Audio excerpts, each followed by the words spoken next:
The monster under your bed isn't always there to scare you.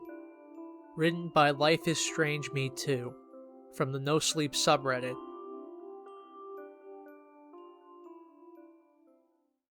I was lying alone in my room when I heard the voice, deep and crackly, coming from beneath my bed. The voice called out. I told myself I was just imagining it. The voice repeated. I drew my knees up to my chest and ducked my head under the blanket, trying to shut out the voice and the cold wind that drifted in through the window, ruffling the curtains. "Who are you?" I asked. "I'm the monster underneath your bed," the voice replied.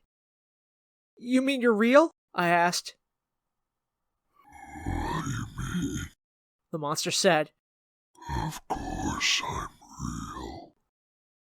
"Do you have a name?" I asked. "Of course I have a name. "Oh? Well, what is it?" Frank." "Frank?" "Yeah. the monster said. Is there something wrong with that?" "No, I don't know," I said. "It's just not very monster-ly." "Well, my parents didn't want me to be a monster."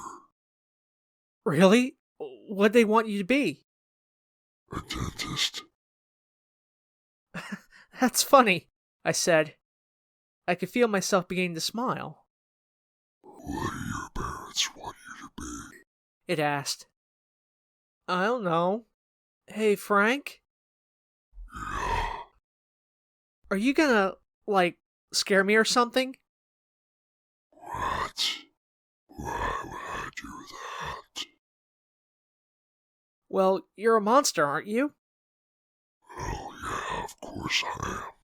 But that doesn't mean that I scare little kids." "But I thought that was your job," "It is my job to scare people, he replied. but only bad people." "Am I a bad person?" I asked. "No, He said. but you're not the one I'm here to scare." "Who are you here to scare?" I asked. "The man inside your closet." The skin on my arms goose-fleshed up. I wanted to ask him what he meant, but I fell silent as I heard a rustling coming from the closet. The door creaked open, and I could hear soft footsteps padding towards me across the bedroom floor. I didn't dare peek out of the blanket. The footsteps stopped, and I could hear heavy breathing next to me. I squeezed my eyes tight. The warm sanctuary of the blanket disappeared as it was yanked off me.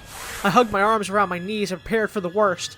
A scream shattered the night air, followed by the sound of breaking glass. I opened my eyes a crack to see a knife lying on the carpet next to my bed, blade glinting in the moonlight. My parents rushed into the room and asked me what had happened, but I didn't know what to say. Only that someone had been hiding in my closet and they jumped out the window. My parents called 911, and the police came right away.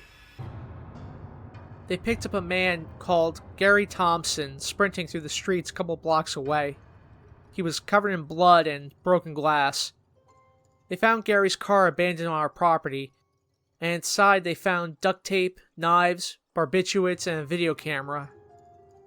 From what I heard, Gary's lawyer employed an insanity defense, and Gary is currently incarcerated in a state mental facility for the criminally insane.